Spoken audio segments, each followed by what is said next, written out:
Pagbasa gikan sa basahon sa Exodo. Ang maghalad ngadto sa laing Dios gawas kanako ang Ginoo kinahanglan patyon. Ayaw ninyo palabi-labihi o daog-daoga ang usa ka langyaw kay kamo usab mga langyaw man kaniadto didto sa Ehipto. Ayaw ninyo daog-daoga ang mga byuda ug mga ilo. Kung daog-daogo ninyo sila, tabangan ko sila inig pakitabang nila kanako ug masuko ako pag-ayo ug patyon ko kamo pinaagi sa gubat. Mabiyuda ang inyong mga asawa ug mailo ang inyong mga anak. Kung magpahulam kamog salapi sa akong katawhan nga mga kabos, ayaw kamo pagpangayog tubo sama sa gihimo sa uban. Kung kuhaon ninyo ang kupo sa usa ka tawo, ingon nga garantiya nga mobayad siya kaninyo, kinahanglan nga iuli ninyo kini kaniya sa dili pa mosalop ang adlaw. Pagbasa gikan sa unang sulat ni San Pablo ngadto sa mga taga-Tesalonika. Mga igsoon, nasayod kamo giunsa namo pagkinabuhi samtang kami uban pa kaninyo tungod lamang sa inyong kaayuhan.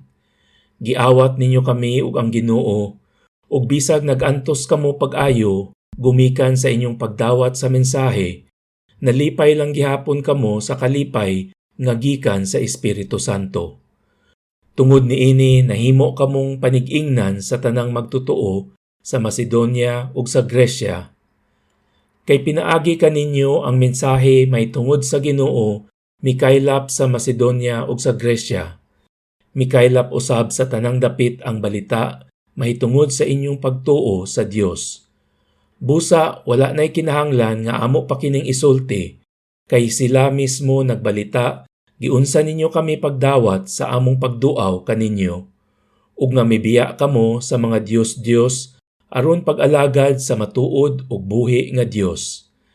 Nagbalita usab sila sa inyong pagpaabot sa iyang anak nga si Jesus nga moanhi gikan sa langit.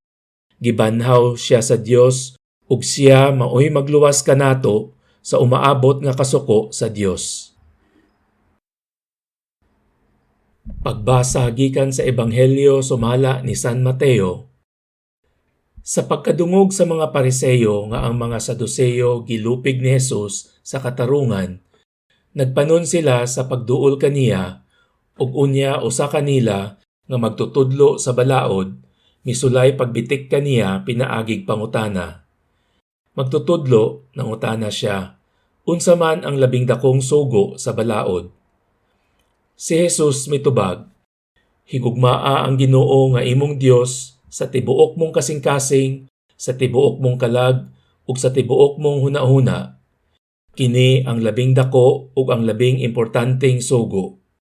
Ang ikaduha nga labing importanteng sugo sama sa una, higugmaa ang imong isig katawo ingon sa imong kaugalingon. Nagsukad ni ining duha ka sugo ang tibuok balaod ni Moises ug ang mga pagtulun-an sa mga propeta.